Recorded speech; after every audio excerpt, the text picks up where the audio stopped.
আমাদের অনেকে জানে না জীবনের উদ্দেশ্যটা কি। বেশিরভাগই 1 নম্বর উদ্দেশ্যটা হচ্ছে কিভাবে উপার্জন করবে। অধিকাংশ লোককে জিজ্ঞেস করবেন, তাদের সঙ্গে কথা বলে দেখবেন 1 নম্বর চেষ্টা হচ্ছে জীবিকার ব্যবস্থা করা। তারা জীবিকার ব্যাপারে বেশি সচেষ্ট, কিভাবে জীবন চালাবে। তাদের উপার্জনের উপর ভিত্তি করে জীবন ধারণ করে থাকে। তারা কি খাবে, কি পড়বে, কোথায় বাস করবে, কোন স্কুলে পড়াশোনা করবে, কোন স্নাতক ডিগ্রি নেবে, সবকিছু উপার্জনকে ঘিরেই হচ্ছে। আর এরা চিন্তা করে যে যদি বেশি টাকা উপার্জন করতে পারে তাহলে জীবনের লক্ষ্য অর্জন করে ফেলেছে। যেমন আমি যথাযথ হওয়ার উদাহরণ দিলাম। আমাদের অধিকাংশই কি করি, পাখির চোখ নিশানা না করে কি করি, আমরা শূন্যে গুলি করে দিই আর চারপাশের বিষয়গুলো টেনে আনি নিশানা ছাড়াই গুলি করে দেই।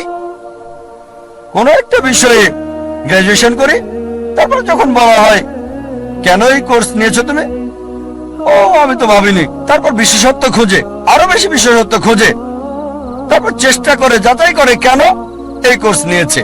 দেখবেন লোকে প্রথমে চিন্তা করে কত উপার্জন করবে, আর উপার্জনের ভিত্তিতে সে সিদ্ধান্ত নেয় কিভাবে তাদের জীবন যাপন করবে। এটা শূন্যে গুলি ছোড়ার মতো আর পাখির চোখে নিশানা করার চিন্তা করা। প্রথমে দেখতে হবে আমাদের কেন্দ্র কোনটা, কোনটাকে ভিত্তি করে আমাদের জীবন আবর্তিত হচ্ছে। আমাদের গন্তব্য নির্ধারণ করতে হবে আমাদের কেন্দ্র কোনটি। মানব জাতির জন্য সবচেয়ে গুরুত্বপূর্ণ গন্তব্য আল্লাহ কেন্দ্রিক হতে হবে। তার উদ্দেশ্য, তার লক্ষ্য হতে হবে আল্লাহ সুবহানাহু ওয়া তাআলা এবং সর্বশেষ চূড়ান্ত নবী মুহাম্মদ সাল্লাল্লাহু আলাইহি ওয়াসাল্লাম। আর বিশ্বাস করেন, আল্লাহ কেন্দ্রিক হলে আপনার নিজেকে অবহেলা করতে হবে না, পরিবারকে অবজ্ঞা করতে হবে না, আপনার সমাজকেও না। আল্লাহ কেন্দ্রিক হলে আল্লাহ বলেছেন নিজের যত্ন নাও, রাতে ঘুমাও। আল্লাহ বলেছেন পরিবারের দেখাশোনা করতে। পিতামাতার ব্যাপারে আল্লাহ বলেছেন সূরা ইসরা অধ্যায় 17 আয়াত 23 ও 24 যে আল্লাহ নির্দেশ দিচ্ছেন তাকে ছাড়া কারো ইবাদত করবে না, পিতামাতার সাথে সদ্ব্যবহার করবে, যদি তাদের একজন বা উভয়ই বার্ধক্যপরিণত হয় বিরক্তি প্রকাশ করবে না, এমনকি উফ শব্দটা করবে না। বিনীতভাবে কথা বলো, দয়ার ডানা মেলে দাও আর দোয়া করো হে আল্লাহ তাদের অনুগ্রহ করো যেভাবে তারা আমাকে শৈশবে লালন করেছেন। তার মানে যদি আল্লাহ কেন্দ্রিক হন, পিতামাতাকে ভালোবাসতে হবে, সম্মান করতে হবে, মান্য করতে হবে। যদি তারা আল্লাহ এবং রাসূলের বিরুদ্ধে যায় সেক্ষেত্রে মানবে না, তারপরও ভালোবাসা সহানুভূতি থাকতে হবে। সূরা লোকমান অধ্যায় 31 আয়াত 14 এবং 15। যদি আল্লাহ কেন্দ্রিক হন তার মানে এই না যে স্ত্রীর খোঁজ খবর নেবেন না।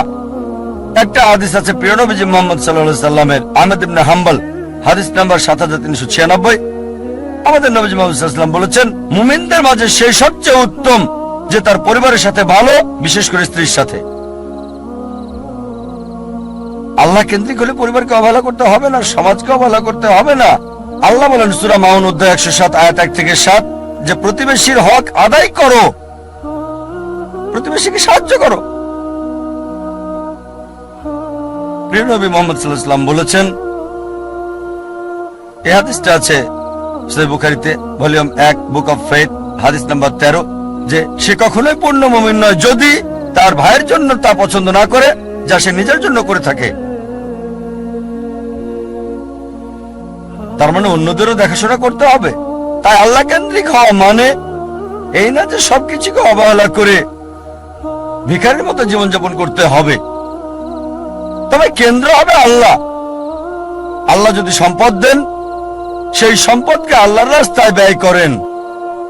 আল্লাহ সুনাম দিলে আল্লাহর রাস্তায় সেটা ব্যয় করতে হবে।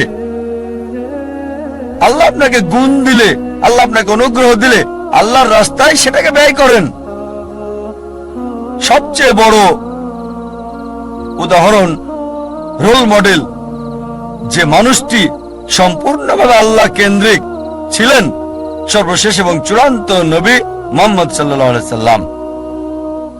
আমাদের প্রিয় নবী মুহাম্মদ সাল্লাল্লাহু আলাইহি ওয়াসাল্লাম সবচেয়ে বড় উদাহরণ। তিনি সবকিছুতে আল্লাহ কেন্দ্রিক ছিলেন, আর তিনি শুধু মুসলিম জাতির জন্যই আসেননি, সমগ্র মানব জাতির জন্য রহমত স্বরূপ। আল্লাহ কোরআনে বলেন সূরা আম্বিয়া অধ্যায় 21 আয়াত 107, ওয়ামা আরসালনাকা ইল্লা রাহমাতাল লিল আলামিন। আমি তো তোমাকে অবশ্যই সমগ্র মানব জাতির রহমত হিসেবে প্রেরণ করেছি, সমগ্র সৃষ্টির রহমত হিসেবে, সমগ্র পৃথিবীর জন্য রহমত। একজন মানুষের জন্য সবচেয়ে ভালো উদাহরণ, যার জীবনের সবচেয়ে ভালো উদ্দেশ্য ছিল। মানব জাতির সবচেয়ে বড় উদাহরণ একজন মানুষের জন্য, বর্বর জাতিকে যিনি মানব জাতিতে রূপান্তরিত করেছেন, যে মানুষটা মানব জাতিকে বদলে দিয়েছিলেন।